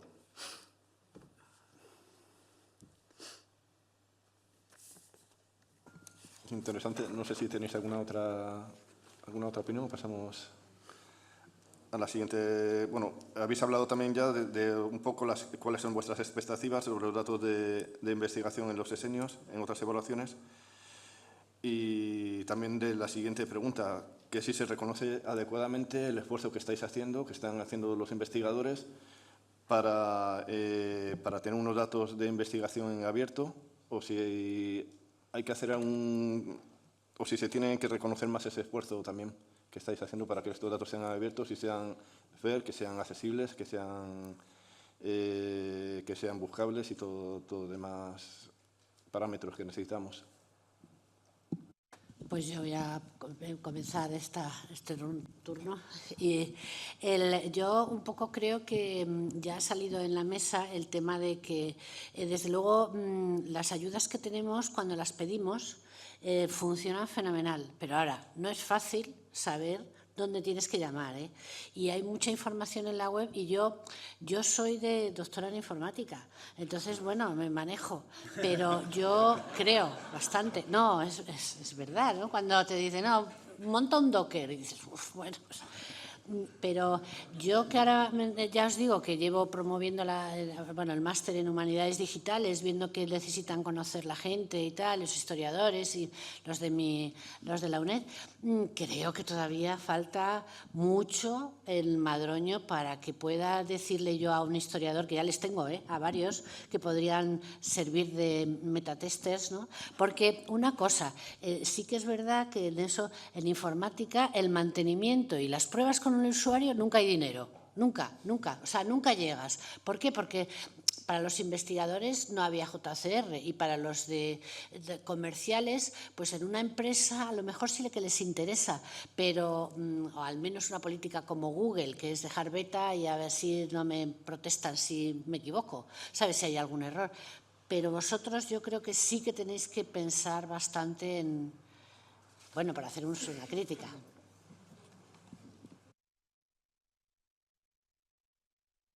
Bueno, yo en relación a esto sí que quería decir que en cuanto a tu pregunta de si se está valorando el esfuerzo que hacemos los investigadores en incorporarnos a la ciencia abierta y hacer disponibles los datos, yo creo que no se valora ni mucho ni poco, no se valora nada. Es decir, en el sentido de que nosotros, por lo menos yo, tengo un poco complejo de hombre orquesta porque tengo que diseñar la investigación, escribir el proyecto, hacer la investigación, dirigir a los estudiantes, además dar clases, además asegurarme de que se publican las cosas. Y claro, al final todo esto lo que hace es te quita calidad a cada una de esas etapas y acabas haciendo cada una de las cosas pues como puedes. Y en este caso en concreto, hombre, yo sí que creo que tenemos el apoyo de las bibliotecas y eso es muy importante, pero a veces sí que haría falta un poco más apoyo más cercano y reconocimiento, no solo a nivel de sexenios, sino se ha comentado antes, por ejemplo, que se reconozca específicamente en los sexenios publicaciones en abierto y que las universidades lo reconozcan a la hora de promocionar a la gente o a la hora de aplicar, de pagar los sexenios en diferentes categorías o, por ejemplo, a la hora de la concesión de los proyectos de investigación. Al final, cuando te va a conceder un proyecto de investigación, lo que te van a valorar, te piden un plan de gestión de datos, te piden un plan de formación de los estudiantes, pero al final la sensación que tenemos cuando pedimos un proyecto de investigación en España es que lo que te valoran es la ciencia que pones y el impacto que va a tener esa ciencia. No se valoran, todas las otras cosas son accesorias. ¿Es obligatorio rellenar el plan de gestión de datos? Pues lo rellenamos. Pero no tienes ninguna sensación de que ese esfuerzo que tú haces se reconoce más allá del papeleo. Y entonces, pues al final, pues si alguien te pasa un plan de gestión o algo parecido y puedes hacer un copy-paste, pues lo haces porque tienes la sensación de que eso no se va a valorar a la hora de concederte el proyecto o una promoción en la universidad, etcétera. Entonces, ¿no creéis que los nuevos criterios de valoración de la NECA se está teniendo esto más en cuenta? Yo desde fuera no lo conozco. Todo este trabajo no se está teniendo en cuenta de todas formas. Bueno, la NECA para acreditarte como profesor sí, pero desde el punto de vista de, digamos, el crecimiento o la financiación de un grupo de investigación, creo que no. O sea, para el criterio de acreditación de profesores y criterio de sexenio sí. El problema es que eso no es todo. Si tú quieres sexenio necesitas proyectos de investigación, necesitas poder difundir los proyectos y esa es la parte que yo creo que se queda un poco coja. La evaluación de los proyectos de investigación sí que creo que no tiene en cuenta de forma suficiente ese tipo de cosas. Entonces, también, bueno, sí, iba a decir que como casi todas las universidades o todas han firmado Quora, pero le falta quizá aplicar los criterios, ¿no?, que empieza a aplicar la NECA y que hace falta aplicarlos de forma real, no solamente de palabra. Sí, iba justo a mencionar esto. O sea, yo creo una cuestión importante que creo que ahora todavía no se ha dado es alinear todo el sistema. O sea, es decir, creo que hay una voluntad. Creo que vamos sabiendo mejor también, descubriendo cómo vamos a medir eso, porque también hay un reto. O sea, esto todos lo sabéis, pues las estadísticas, cuando hemos ido a buscar estadísticas, no siempre teníamos estadísticas del impacto que podía tener, por ejemplo, pues un repositorio de datos, de dónde venía esa información. Claro, hay que tener cierta granularidad en esa información. Y es verdad que yo creo que ahí todavía lo que está pasando es que, y seguramente es algo que vamos a ver en los próximos años, me gustaría que fuese en los próximos meses, pero creo que será en los próximos años, que se vayan alineando los sistemas. Y creo que eso es importante, que toda la reflexión vaya en escala, ¿no? Y os cuento un ejemplo que además hay algunos compañeros aquí de la universidad. Nosotros en la comisión de investigación, por ejemplo, este año, para lo que es el reconocimiento específico de los méritos de investigación que hace la propia universidad, ya se han tenido en cuenta algunos de esos criterios. Por ejemplo, que un artículo no solo esté publicado en abierto, sino que además tenga los datos publicados en abierto. Y eso se reconoce específicamente con una puntuación, ¿no?, en el mérito. Claro, no hemos sido tan atrevidos, ¿no?, para coger Quora en su conjunto, porque sinceramente es que no hay información para hacerlo y es un reto extraordinario todavía, ¿no? Yo hay datos que no sé de dónde los vamos a sacar. Yo creo que sinceramente ahí tenemos un reto enorme y la verdad que los compañeros y compañeras de la biblioteca tenéis ahí una tarea ingente por delante, ¿no? No digo que sea solo tarea vuestra, o sea, quiero decir que es una tarea que tiene que estar apoyada por las instituciones de forma clarísima, ¿no?, porque el dato es caro y lo va a ser más. Eso también creo que es importante tenerlo en cuenta. Pero creo que en la medida que vas alineando, es decir, que si tú, por ejemplo, en una convocatoria interna, tú ya generas ese efecto prescriptor, que es que alguien se encuentra y dice, vale, que si yo he publicado un artículo no solamente en Open Access, sino que además he publicado los datos abiertos, están con FAIR, si además la revista es revista diamante y puedo ir a DOAG y buscar que efectivamente es una revista diamante y eso me da un plus, bueno, pues al final te orienta la acción, ¿no? O sea, es decir, seguramente no genera todo el reconocimiento del enorme trabajo que hay detrás, que creo que eso es verdad que es muy complejo. Pero a medida que vas alineando el sistema, vas generando confiabilidad y también una cosa que creo es importante, y todos los que estamos en investigación lo sabemos, es que el sistema sea predecible.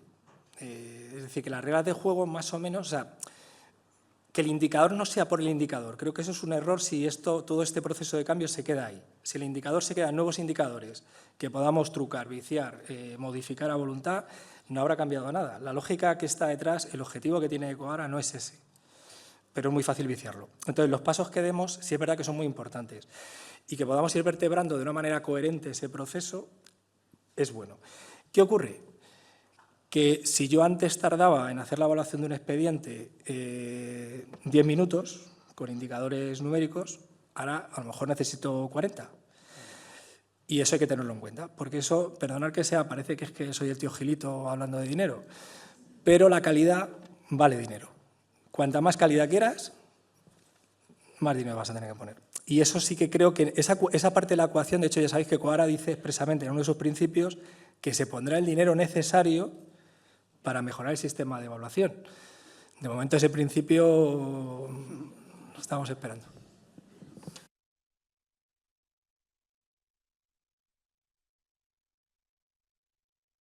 Bueno, yo quería hacer una reflexión en cuanto al el yugo de la evaluación, en cuanto a cómo los modelos de acreditación dirigen la investigación.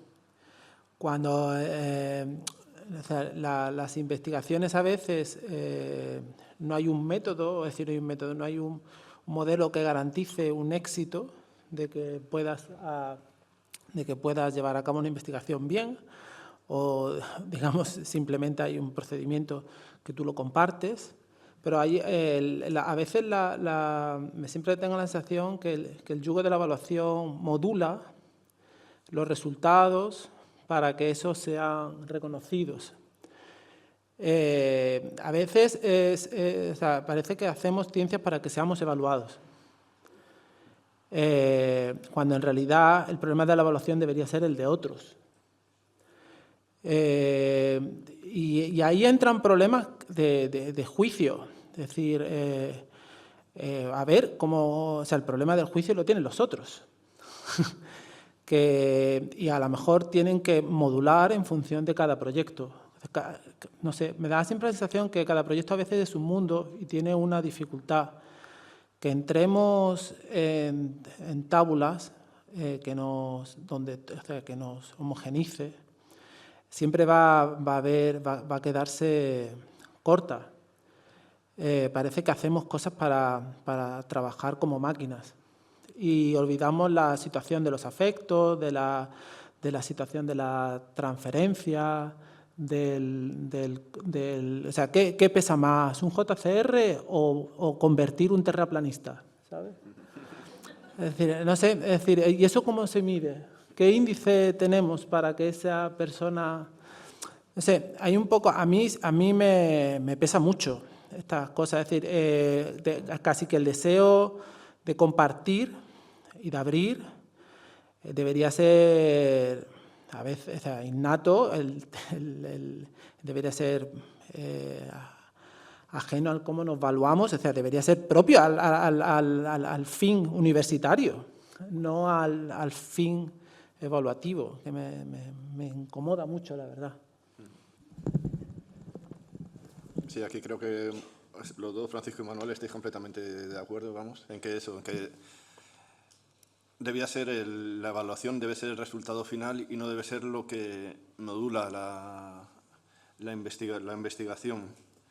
Una cosa que he olvidado decir, que si en cualquier momento tenéis alguna pregunta desde el público que queráis hacer, nos podéis levantar la mano, llevaremos un micrófono. Si no, nosotros seguimos con las que tenemos planificadas.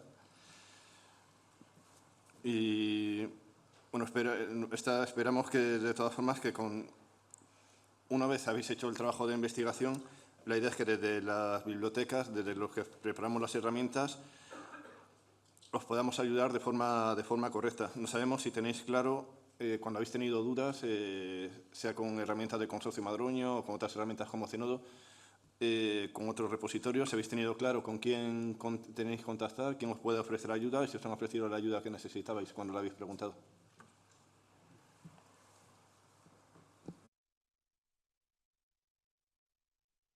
Ya lo he comentado que sí, que yo enseguida encontré. Yo reconozco que igual, o sea, creo que si en algo no podemos quejarnos es el servicio que se presta, la información que hay en la web. Yo coincidía, antes lo decíais, hay una cantidad de información, o sea, a veces lo que es difícil es incluso estar al día, ¿no?, de la cantidad de información que hay.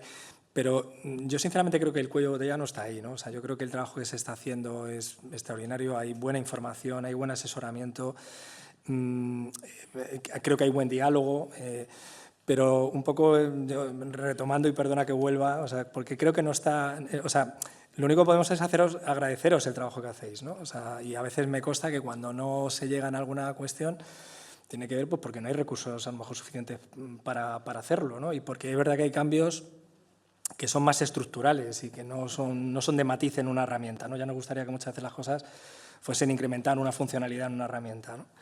Esto, por ejemplo, que señalabas, ¿verdad? Ahora, hacer pruebas de usuario, ¿no? Es decir, claro, ¿cuánto se hace una prueba de usuario en una aplicación no en una universidad, ya en una administración pública, ¿no? Que ya es una cosa bastante curiosa.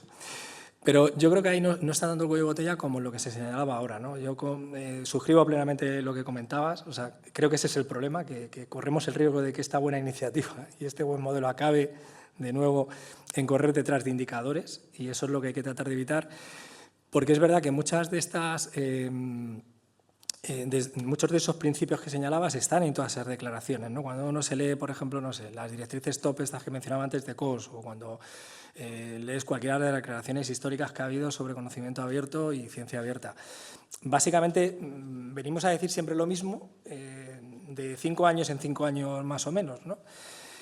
El cambio realmente, por eso os decía que yo creo que el cambio está en que podamos articular procesos en los que eso vaya entrando de una manera muy estratégica. Por ejemplo, una cosa que creo que es importante, y esto lo he hablado muchas veces con compañeros de la universidad y con compañeros de la universidad, es en la formación inicial de los investigadores. O sea, los que estamos ya en el proceso, pues tenemos que, como decía, adaptarnos, pero creo que hay una parte muy importante ahí en que todo esto que tiene que ver no solo ya con ciencia abierta, para mí esto está dentro de un paraguas más amplio que es el de la cultura abierta, el conocimiento abierto en general, y eso tiene que ser algo muy vertebral en las asignaturas, igual que ahora estamos hablando por introducir las cuestiones de sostenibilidad, etcétera, pues creo que el concepto que decías, compartir, el beneficio del compartir es muy relevante, ¿no?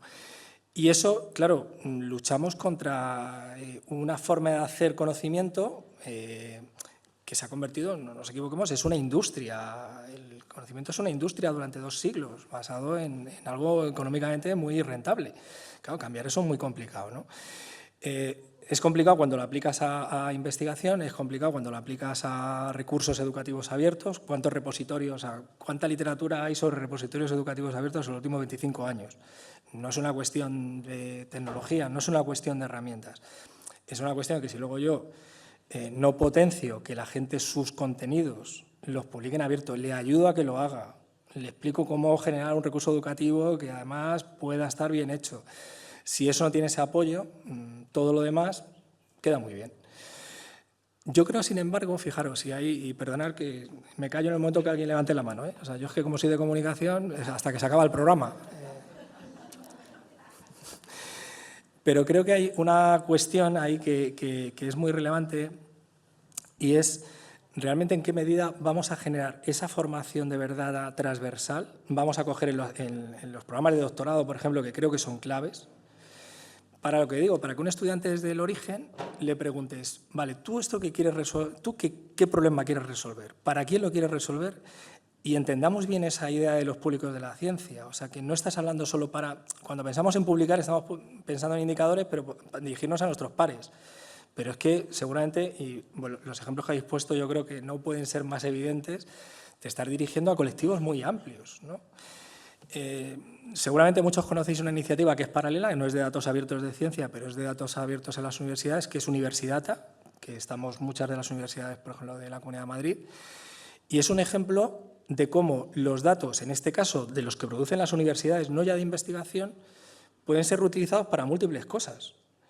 Y no solamente mejora, y mi experiencia, porque tuve la oportunidad de estar en ese proyecto, no solamente mejora la gobernanza interna de la institución, porque de repente cuando tú vas a gestión y saben que tienen que publicar los contratos menores y los contratos mayores en datos públicos, abiertos y contrastados, el sistema se orienta y se organiza. Y mejora gobernanza institucional, gobernanza pública abierta y genera rendición de cuentas y transparencia. O sea que lo importante aquí es introducir esa cultura. Y esa cultura en investigación es clave, porque en la medida también que tengamos más gente en esa cultura, se va a demandar más. Nosotros como investigadores vamos a demandar a nuestros mayores, a nuestros decanos, a nuestros vicerrectores, a nuestros rectores o rectoras, que se pongan más recursos a eso. Seremos más exigentes también con el Ministerio, seremos más exigentes con todos los organismos que están y se pondrá más recursos en el sistema. Eso yo creo que es, de verdad que es una de las líneas fundamentales, porque el problema, vuelvo, no está en el soporte que dais, que es extraordinario, ¿verdad? Yo por lo menos en mi experiencia, ¿eh? Sí, quizás relacionado con eso está eso, que nos faltan quizás recursos para dar un soporte que pudiera ser más amplio, y los recursos, como has comentado, está claro que es parte, vamos, gran parte es dinero, vamos, también es la resistencia al cambio de las editoriales, de las personas que llevan ya todo el tiempo mucho tiempo haciendo las cosas de una forma, pero sí, el tener más recursos económicos puede ser fundamental. No sé si desde el público tenéis alguna pregunta. Sí. Sí, Daniel.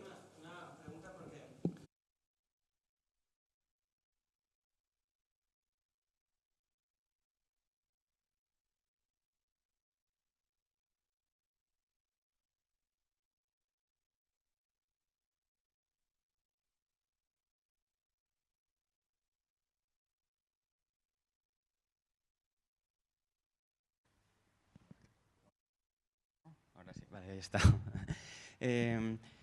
Bueno, pues hemos estado hablando de un cambio cultural es necesario, ¿no? Pero es que también el sistema en sí es un poco contradictorio. Pongo un ejemplo. Los estudiantes de doctorado de primer año, todos vienen con una ansiedad enorme porque para hacer el doctorado hay que tener un JCR.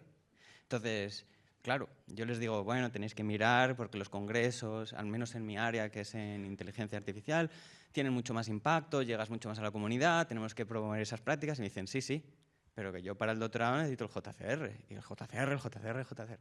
Entonces, claro, es un poco contradictorio, ¿no? Que sí, tenemos que cambiar el sistema, pero si el sistema pone una serie de requisitos y la gente los tiene que cumplir, pues, bueno, no sé, a lo mejor habría que cambiar los requisitos y entonces podemos de verdad promover un cambio cultural. No sé si tenéis algo que decir respecto a esto. Sí, no sé si veis eso, si es posible que se vayan cambiando también los requisitos, si se está en ese camino o no se está en ese camino. Yo muy rápido. Era justo lo que decía, alinear los sistemas. Ese problema nosotros, en nuestra universidad se está discutiendo. Si yo te pido una cosa distinta de lo que me están pidiendo en otro sitio, vuelvo loco al personal. O sea, el mensaje tiene que ser claro. Si nos creemos Quora y lo hemos suscrito, es que aquí, cuidado, en las universidades han dicho, porque lo ha hecho el Ministerio, lo ha hecho la CRUE, hemos dicho, nos creemos esto y esto es como los 10 mandamientos. Lo vamos a cumplir. Hagámoslo. Claro. Sí, pero firmar Quora no quiere decir que tengas que hacer nada. No. Ahora, al menos ahora no hay ninguna consecuencia, ¿no?, por firmar. Claro, pero lo que digo es eso. Si nosotros tenemos, los senior dicen una cosa, el sistema de evaluación de profesorado para acreditarse dice otra. El doctorado dice otra, efectivamente, claro, el alumno cuando viene, por eso digo que hay que trabajar ese proceso de alinear el sistema. Y esas contradicciones hay que ponerlas de manifiesto y llevarlas a los órganos que corresponden, porque hay que discutirlo. O sea, que eso justo que dices creo que es la clave del asunto. Si a mí me están diciendo diferentes cosas por diferentes sitios, yo jamás voy a cambiar el aspecto cultural, porque el alumno no puede ver todo lo que es el universo de lo que le viene por delante. Él ve algo muy concreto que me están pidiendo. Pero eso creo que es también nuestro deber. Nuestro deber es que esas contradicciones en nuestras instituciones ponerlas de manifiesto y discutirlas. Y que se alineen los sistemas, claro que se puede. Todo se puede, si hay voluntad, se puede. Y además, una cosa más en relación a esto, que yo estoy totalmente de acuerdo, lo que tiene que hacer es permear la cosa a los distintos eslabones del sistema. Por ejemplo, en cuanto a lo que decía de la industria de las publicaciones, la CRUE paga un montón de dinero a las grandes editoriales para publicar artículos open access, pero al final es para publicar artículos, se paga por acceso a los artículos, a las grandes editoriales que no siguen este tipo de políticas en realidad, no se preocupan, pues obviamente, de ganar dinero porque son empresas, ¿no? Con lo cual, si tú tienes la necesidad, en mi campo, desde luego, es absolutamente necesario publicar en revistas de alto impacto, porque si no va a conseguir proyectos, y esas revistas de alto impacto con JCRs, pues son las de estas editoriales. Con lo cual, al final, yo me voy a preocupar de que sean en abierto, de que tenga datos y tal, pero es que si yo, en mi campo, quiero progresar con mi investigación, tengo que publicar ahí, y la universidad está financiando a estas editoriales, con lo cual... Hola, soy María Boyer de la Politécnica y quería hacer algunas matizaciones a lo que habéis dicho, aunque estando totalmente de acuerdo. El hecho de que se publique en revistas de impacto no implica que estas revistas sean cerradas, número uno. Es decir, que se puede hacer ciencia abierta dentro de las revistas de impacto. Otra cuestión es cómo se mide el impacto, que ese es el problema, porque hemos dejado que el impacto se mida por parte de empresas privadas que tienen el WOS, Scopus y que tienen este tipo de cuestiones. Y ahí hay toda una vía, que es la vía diamante, que es la que nosotros tenemos que empezar a trabajar, que es la vía de no solo la publicación abierta en repositorios, sino la revisión por pares, que es lo que nos han hurtado. Los editores nos han hurtado a las universidades la capacidad de gestionar la revisión por pares, cuando, de hecho, La ciencia sale de las universidades, la ciencia se revisa en las universidades, porque a ver quiénes son los pares. Sois vosotros los pares.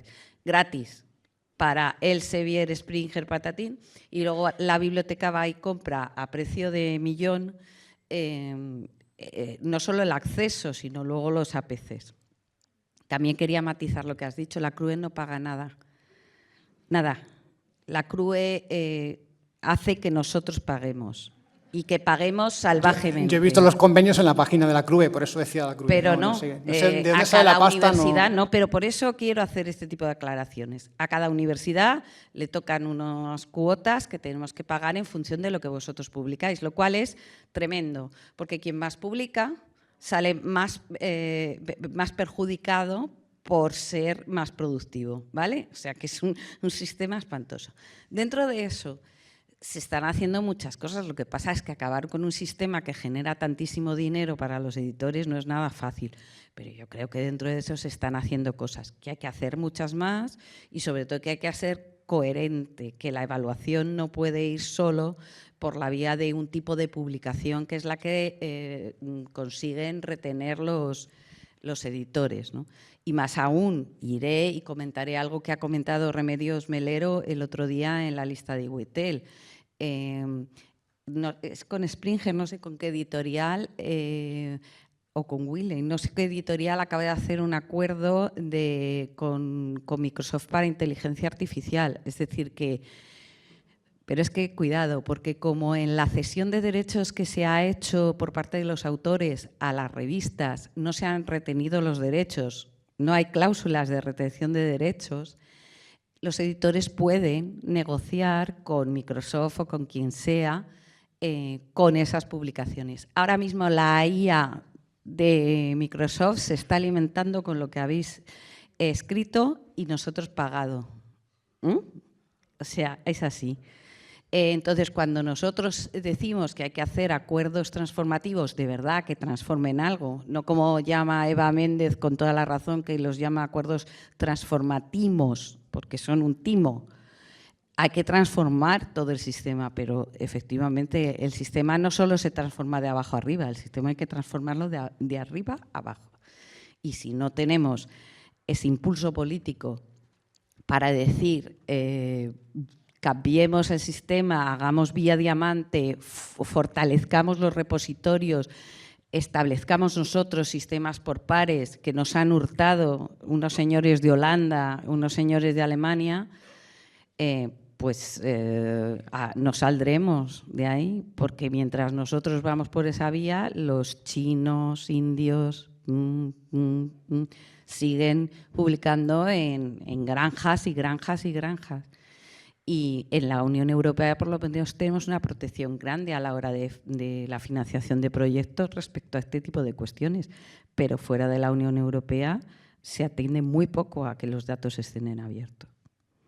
Entonces, bueno, todas esas puntualizaciones son las que quería hacer, no por llevaros la contraria, sino por aclarar cuestiones que a nosotros nos duelen especialmente. Cuando a veces los investigadores creéis que solo por navegar en la red encontráis los artículos de Elsevier, que no, los estamos pagando, pero y mucho, o cuando creemos que Madroño paga, Madroño tampoco paga, quien paga son las universidades, Madroño lo que hace es negociar, pero peor todavía, la CRUE no es que haya hecho ningún tipo de acuerdo, la CRUE nos ha obligado a meternos en unos acuerdos transformativos que transforman poco y además con un coste altísimo, un coste que no está saliendo de los proyectos de investigación, un coste que está saliendo de las bibliotecas, porque esos APCs que estaban además, son elegibles por parte de proyectos europeos, ahora los estamos pagando nosotros, las bibliotecas, a millón. Y eso también influye muchísimo porque, por ejemplo, los de humanidades, los de ciencias jurídicas, los de este tipo de áreas de conocimiento se están quedando sin recursos porque la biblioteca tiene que cancelar todo para pagar los acuerdos transformativos. O sea que el panorama es tremendo. Dentro de eso yo creo que hay que ser optimista porque sí que estamos moviendo un poco las cosas. No sé, a veces cuando en una vía de tren la mueves solamente 2 grados en el inicio, al cabo del tiempo la divergencia es grande. Y nada más. Gracias.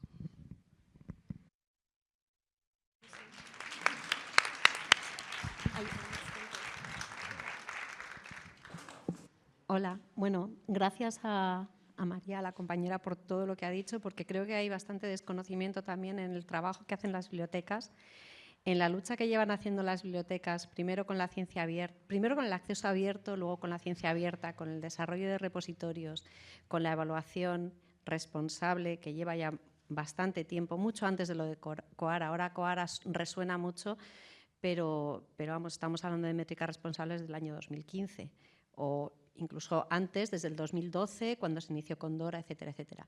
Y yo sí que también me gustaría hacer un poquito, yo creo que todos tenemos que poner nuestro granito de arena y todos somos responsables. La ANECA es la ANECA, las agencias de evaluación son las agencias de evaluación, pero yo siempre pregunto ¿quién compone los equipos, los comités de evaluación? No son los bibliotecarios, son los propios investigadores. Y creo que los propios investigadores, senior, toda esta gente que compone estos comités, tiene una responsabilidad importante. Y creo que entre todos tenemos que hacer que se cambie esa forma de evaluación, sin duda, pero el ente, todo el conjunto de investigadores e investigadoras tienen mucho que decir, porque al final son ellos y ellas las que aprueban o deniegan los exenios. Es decir, ni siquiera es la ANECA, aunque ponga ella los criterios, ¿de acuerdo? Entonces,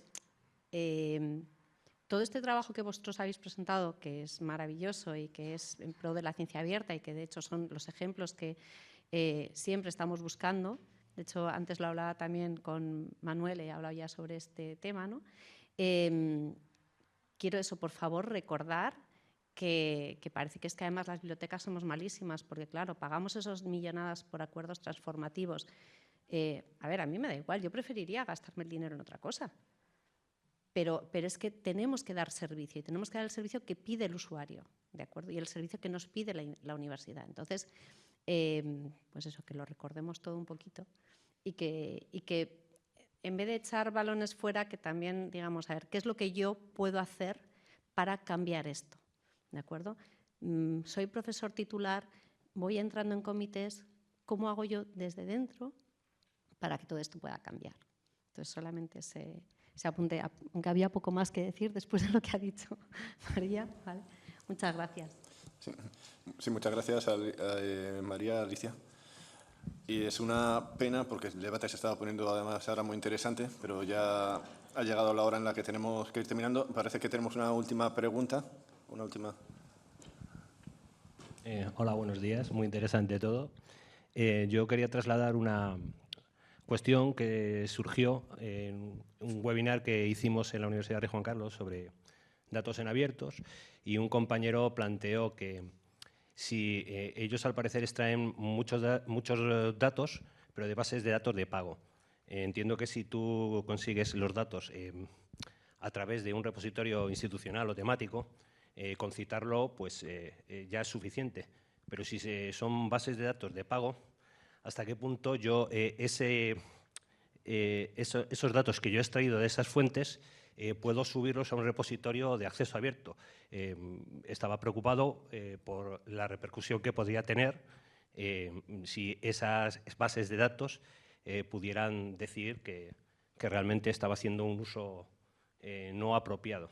Entonces, me gustaría saber cuál es vuestra opinión, porque yo entiendo eso, que si lo coges de un repositorio de datos es como una cita, porque realmente el paper es realmente la conclusión, es el final. Los datos es el principio. Esos datos, claro, si están extraídos, si están en bruto, no sabemos si podemos subirlos. Entonces, bueno, me gustaría conocer vuestra opinión. Sí, yo he tenido ese caso en una de las cosas que tengo en Madroño y entonces tuvimos que hablar directamente con los proveedores, con los dueños y ellos nos tuvieron que hacer un permiso especial con una serie de criterios que pasamos a Madroño y sí, y se puede. No, muchos tuvimos que poner un link, o sea, donde ponemos, ¿no?, con el conjunto de datos, pues cuando tocaba era el UMLS, o sea, era de biomedicina. Y cuando llegamos ahí, pues entonces pues tuvimos que poner, y estos datos los tienen que pedir aquí. Pero nos llevó un tiempo, pero lo pudimos hacer. Pues nada, muchas gracias a todos, porque además ha sido muy interesante, puntos de vista de áreas de conocimiento muy distintos. Muchos tenéis además experiencia en trabajos multidisciplinares, que les da todavía más valor. Y nada, pasamos ya al cierre de la sesión. Muchas gracias.